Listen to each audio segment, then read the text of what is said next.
This week, City Council approved amendments to zoning bylaws to allow for multiplexes of up to 4 units to be built on properties citywide. There was also a motion passed that will see a report conducted about a potential incentive program for owners if at least one of the units is considered affordable housing. These amendments are part of a pledge to build 285,000 new homes by 2031. If that target is met, it would represent a nearly 23% increase in Toronto's housing supply. Housing also a key issue in the mayoral by-election, and the Toronto Region Board of Trade says Toronto needs a mayor with a housing plan. This week, the board's president and CEO, Jan Da Silva, is looking at the housing crisis caused by population growth, continue to outpace the creation of new homes, of course, making life more difficult for newcomers and those who want to stay in this city. And Jan Da Silva joins us live now on CP24 Live at Noon. Great to have you here. This is such a big issue.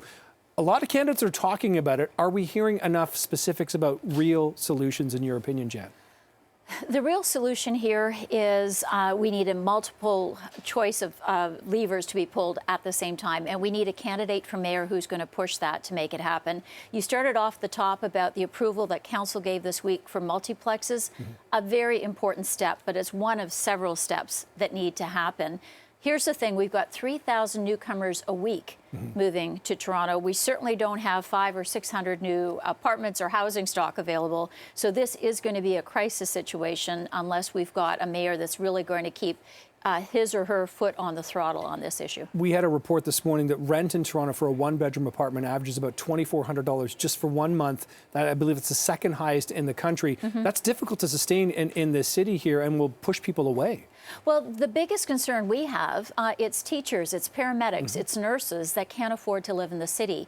These are all job categories that have provincially mandated salary levels. There's zero incentive if you have to drive 90 minutes to get in to work in Toronto to take a job here. So these are problems, very real problems that we need to get fixed. So when we talk about the issue, there's also been some interesting polling this week from a couple of different firms here. Liaison came out and had a poll which said, 53% of respondents say too little housing is being built by the city, but 65% say there's currently the right amount in their neighborhood, which is a bit NIMBY, isn't it? Well, it is, and we've got some legacy zoning bylaws. I mean, the news this week is great. Multiplexes, the multiplexes, which is allowing up to 3 to 4 units in what was a single-family detached. But our major avenues only permit 3-story structures. You've got to go through a 3 to 5 year zoning approval to change it to build something that's offering more density. Montreal has had historically much more density than us, and it's a beautiful city. So there's no reason that we can't move on with this, and we simply need to. Again, I would remind all of those who think their neighborhoods are fine, where are the nurses, the paramedics, and the teachers living that are supporting your neighborhoods? Yeah, and we've heard calls like that before, Jen. So do you think, sorry, I lost my train of thought just for a quick second there. Do you think that the city, though, can actually reverse course quickly enough and maybe eliminate this kind of, 4 or 5 year zoning protocols in order to bring the supply of homes faster than even 2031, which we talked about this week? Well, I would say an important step took place this week. More needs to be done. We're going to continue to have very strong discussions with our partners at City Hall and the province and the federal government to make this happen.